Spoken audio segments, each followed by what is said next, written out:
You won't believe the secret hidden behind every massive success story you've ever admired. We live in a world that is obsessed with hard work.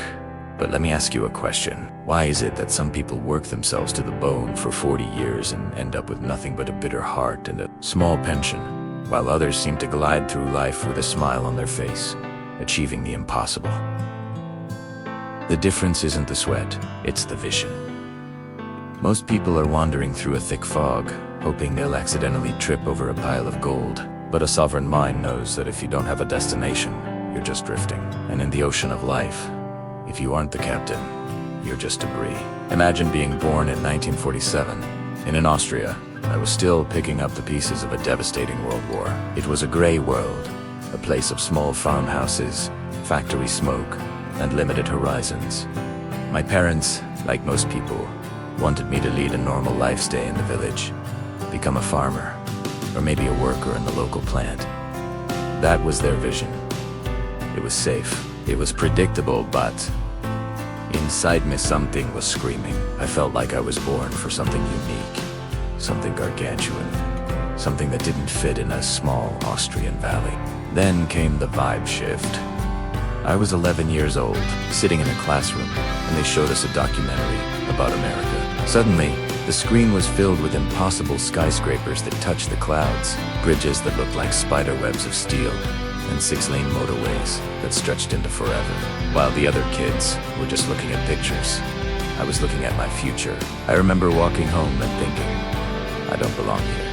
I belong there. I didn't want the little farmhouse life. I wanted the scale of the giants. A short while later, I walked into a shop in Graz and spotted a magazine. On the cover was a man named Reg Park. He was a 3-time Mr. Universe, a massive wall of muscle. He played Hercules on the big screen. I read his story and it hit me like a bolt of lightning. This wasn't just a magazine. It was a sovereign blueprint. I saw exactly what I had to do. I would become a bodybuilding champion. I would move to America. I would get into the movies. I would become wealthy beyond my wildest dreams. The moment I had that vision, the fog evaporated. Do you have any idea how powerful it feels to actually know where you're going? Most people in this world are lost. They take jobs because there's an opening. They marry because it's time. And they drift until they realize they've spent their lives building someone else's dream. But for me, every single day became a victory. People used to watch me in the gym during the pump and iron days and ask, why are you smiling? You're working out 6 hours a day. You're pushing your body until it screams. Yet you look like you're at a party. I told them it was simple. Every single repetition, every 500-pound squat, every drop of sweat was getting me one step closer to the Mr. Universe trophy. When you have a goal, the hard work stops being a chore and becomes a privilege. I couldn't wait to do another set of sit-ups. I couldn't wait to bench press until my chest burned. Why? Because I wasn't just lifting weights. I was lifting the lid off my own potential. By the age of 20, I was in London, standing on that stage as the youngest Mr. Universe in history. It didn't happen because I was lucky. It happened because I was focused. Now, look at the reality of the world today. Statistics show that nearly 3/4 of people absolutely hate what they do for a living. They wake up with a heavy heart, they commute in a daze, and they count the minutes until 5 o'clock. This is a tragedy. They are paying an empathy tax to a life they never chose. They drift into whatever door happens to be open because they do you and have a vision to guide them to the door they actually want. But when you have a purpose, whether you're a medical student aiming to be a doctor or an athlete aiming for gold, the work becomes fun. It becomes your identity. This same clarity followed me into politics. I knew I wanted to lead California. People laughed. They told me to run for something small first, to pay my dues in some local office. They said a man born in Austria with a thick accent could never lead the largest state in America, the 5th largest economy in the world. But I had the vision. 2 months after I decided to run, I was the governor. That brings us to rule number 2. Don't listen to the naysayers. In my life, the word impossible has always been a signal that I'm on the right track. Every single time I tried something new, I heard the same chorus of losers. It can't be done. The timing is wrong. Your body is too big. Your accent is too weird. But I've always been a believer in what Nelson Mandela said, that everything's impossible until someone actually does it. When people said no, I heard yes. When they said impossible, I heard I'm going to show you how it's done.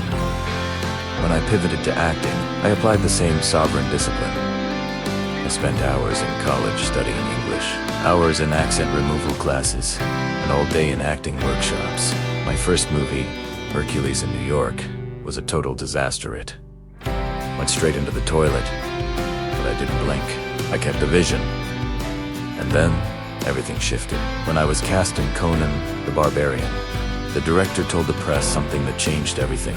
He said, if we didn't have Arnold, we would have had to build one. Think about that. The very body that the critics said was too much, could never sell, became the only thing the world wanted. My flaws became my assets. It was the same with The Terminator. James Cameron said that without my accent, the one they told me to lose state movie wouldn't have worked. The liability became the legend. The price of access to the top is the willingness to be misunderstood. You cannot listen to the losers. When someone tells you your idea is stupid, you don't have to argue with them. You just have to look at them and think, what do you know? Because Allah is always the best planner. He gave you that vision for a reason. He gave you that accent or that rocky field because he is preparing you for a role that no one else can play. Your youth is a limited time offer. Don't waste it being available to people who have no destination. Be unavailable to the noise. Be unavailable to the doubt. And most importantly, be sovereign over your own mind. If this first part of the journey has sparked something in your spirit, don't let that flame go out. We are building the architecture of a legacy here. Hit that like button. Share this with someone who is currently listening to the naysayers. And subscribe to join the silent revolution. Leave a comment with the word vision if you're ready to stop drifting and start sailing. The shift from being a dreamer to being a doer is where most people fail. They have the vision. They see the skyscrapers in their mind, but they trip over the very first stone in their path. They look at their cracks, their lack of money, their lack of confidence, or their rocky background, and they decide the plan must be wrong. But remember, Allah is always the best planner, and He doesn't make mistakes in the infrastructure of your life. Think back to the cracked pot. For years, that vessel felt like a failure. It watched the perfect pot deliver every drop of water to the master's house, feeling proud and superior. Meanwhile, the cracked pot arrived half empty, apologizing for its flaws, feeling like a liability. But the master didn't see a broken tool. He saw a sovereign opportunity. He had planted seeds specifically on the side of the path where the pot leaked. The flaw wasn't a waste of water. It was a targeted irrigation system for a garden no one else could grow. This is the architecture of the leak. If you are currently feeling broken or less than, you must realize that you are being used to water something beautiful that hasn't bloomed yet. Your struggle with ambitious but lazy thoughts, like Amir's seeds, is the friction required to create heat. You see, the seed that stays in the shade, though one that chooses comfort and safety, never has to struggle, but it also never sees the sun. It rots in its own safety. The seed that chooses to grow, the one that embraces the price of access, has to rip its own skin apart. It has to push through the heavy, dark earth. It has to fight the rocks in the soil. To the seed, this feels like an attack. It feels like the end of the world, but to the planner, it's just the beginning of a forest. Steve, the boy who struggled with his sovereign clock, eventually realized that laziness is just a seed that refused to break. He was waiting for the perfect conditions to start, not realizing that the rocks are the conditions. He wanted a smooth path to the treasury, but the king's friend proved that a smooth path just leads to a deep sleep. It's the jagged edges of life that keep you awake. It's the high-stisas silence of the struggle that builds the muscle of the soul. Look at your life right now. Are you complaining because your pot is leaking? Are you angry because your field is full of stones? Stop paying the empathy tax to your own misery. Your leaks are watering your legacy. Your stones are protecting your roots. The very things you are trying to fix are the things Allah is using to distinguish you from the crowd. In the UK, in the USA, in every corner of the globe. The world is full of perfect pots that are boring and smooth fields that are dry. The world doesn't need more perfection. It needs more sovereign resilience. It needs people who can look at a drought and say, Alhamdulillah, I have stones to keep my soil cool. It needs people who can look at their flaws and say, "This is how the water gets to the flowers."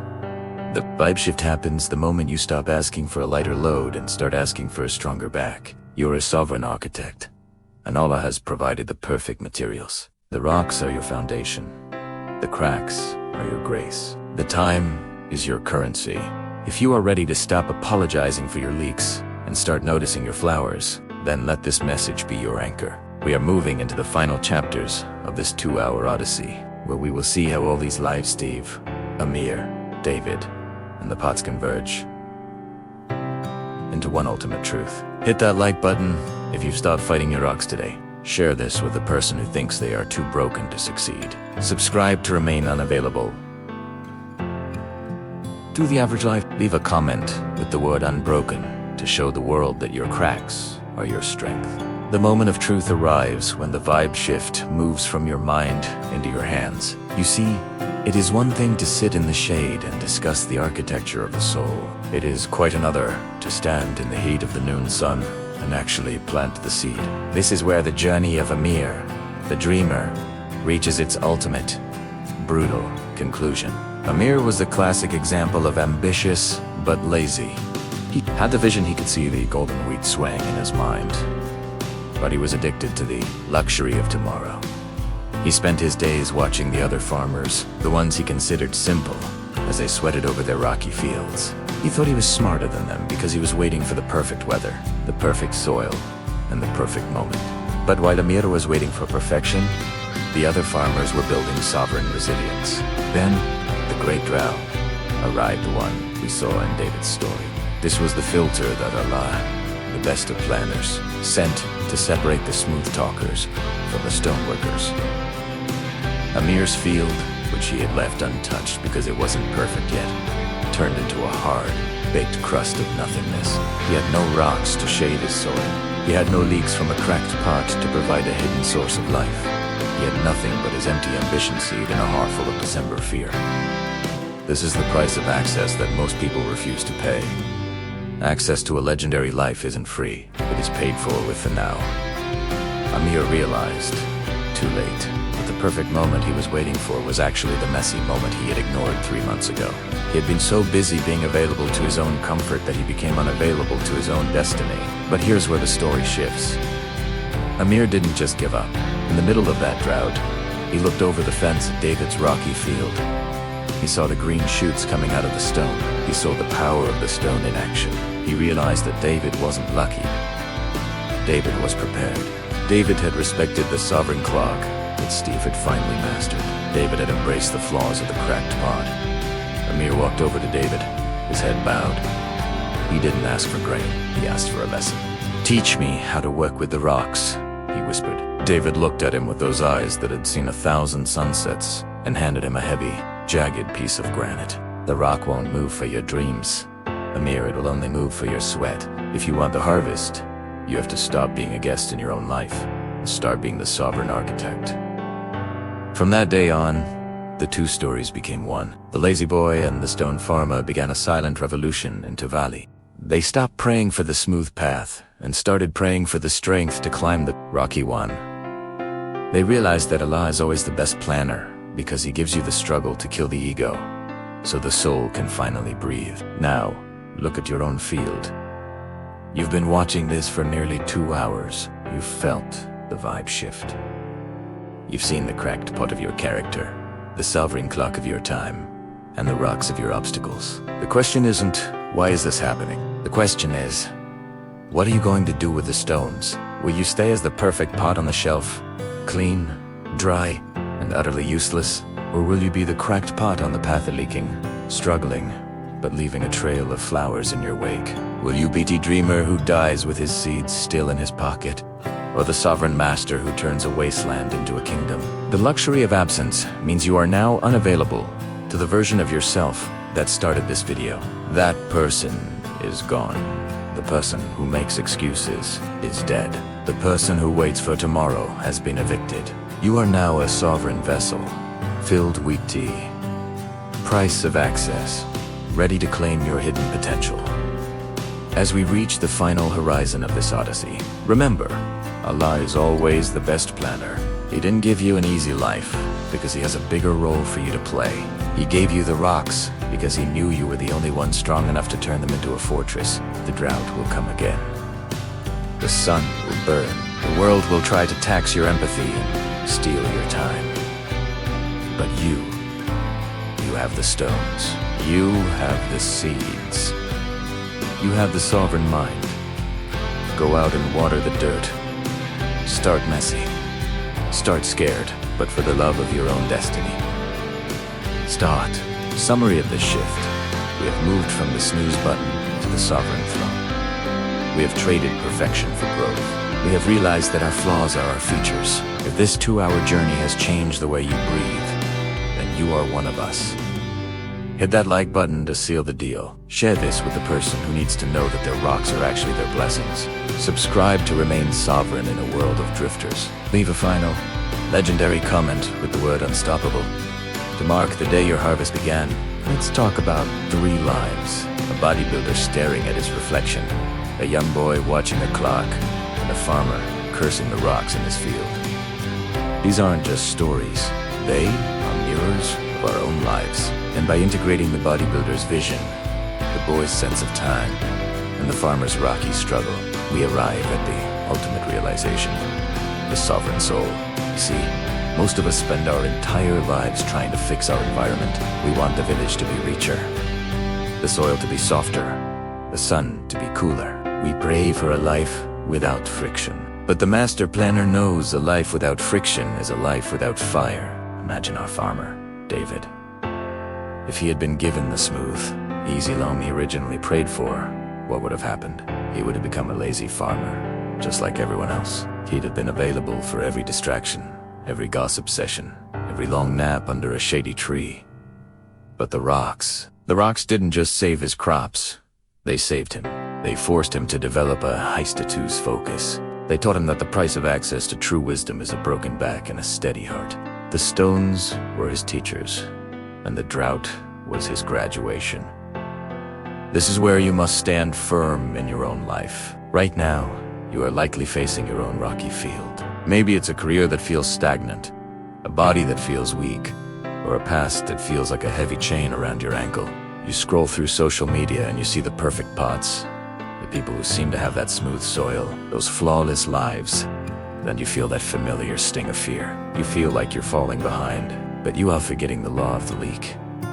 The people who look perfect are often the most fragile. They have no rocks to hold their moisture, no cracks to gather the morning dew.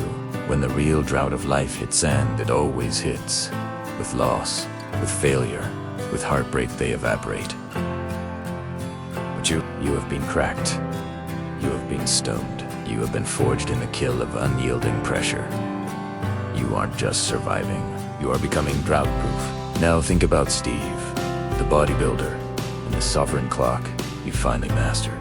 For years, every tick of his watch was a countdown to failure, a reminder of time lost. But one day, he realized each tick wasn't a withdrawal from his life's account, but a deposit into his legacy. He stopped being accessible to the trivial noise of the village well, to the endless chatter that steals our focus. He embraced the luxury of absence. He understood a powerful truth. If you are free for everyone, you are cheap to yourself. By closing his gate to the world's distractions, he opened the treasury of his own hidden potential. This is the vibe shift we are calling you to today. Understand that the Creator is always the best planner, and He has designed your struggle with a subversive precision. He gave you the accent that others mock, so that you would have to learn to speak with more power and conviction. He gave you the rocky land, so you would have to dig deeper than anyone else, finding treasures they could never reach. He gave you the leak, the crack in your pot, so you would learn to water the world with your empathy and your unique gifts. As we reach the peak of this journey together, I want you to take a deep breath. Look at your flaws one last time, but don't look at them with shame. Look at them with sovereign pride. Those cracks, those imperfections, that's where the light gets in. That's where your life, your purpose, your strength gets out. You are a vessel of destiny, and you are exactly where you are supposed to be. The dreamer in you is being called to become the doer. The lazy boy is being called to become the leader. The cracked pot is being called to become the God maker. The gates of the treasury are closing. The sun is dipping below the mountains, and the sovereign clock is striking the hour. What will you do with your now? Will you go back to hitting the snooze button on your life? Will you go back to seeking that smooth, easy path that leads absolutely nowhere? Or will you stand up, pick up your stone, and start building the fortress of your future? The architecture of your legacy starts with a single, messy, scared, but unyielding step. The drought will come, the heat will burn, the challenges will rise. But you have the stones, you have the leaks, you have the sovereign mind. Be grateful for the struggle, be grateful for the rocks, be grateful for the hidden potential that is finally breaking through the surface. Thank you for listening. Your time is coming. Keep believing, keep fighting. Don't just watch, go out and prove them wrong. Thank you for being part of the journey. If you liked it, please like, comment, and subscribe. Bye.